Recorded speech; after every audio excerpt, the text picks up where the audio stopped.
Now, I want to touch on this 15% import duty because I think it's important. Nobody's arguing that you should not protect industries where industries need protection.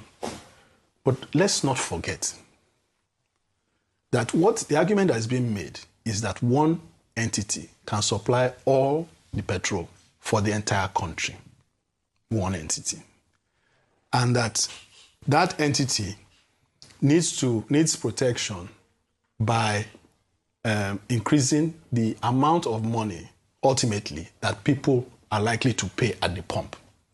These are people who have borne a 5-fold increase in fuel price in the last 2 years. You remove the subsidy. You have now gone beyond removing the subsidy. You now say you want to tax on top of price. If we are going to do that, and you say you are justifying it on the basis of a private sector player that needs support, we need to really understand, does he really need support? What are these costs that he says he needs to recover? Because we are taking money from the pocket of the people that is going to ultimately end up to the benefit of this entity.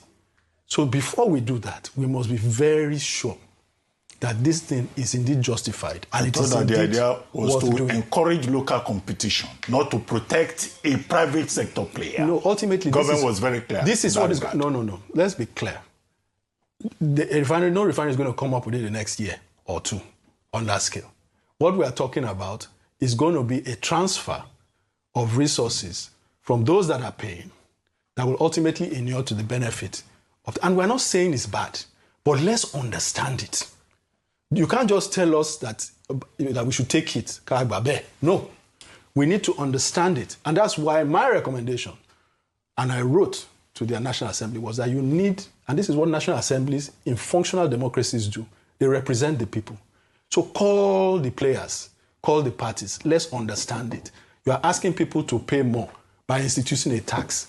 Help us understand why is this the right thing to do before we put additional burden on people who have suffered a crushing burden over the last 2 years.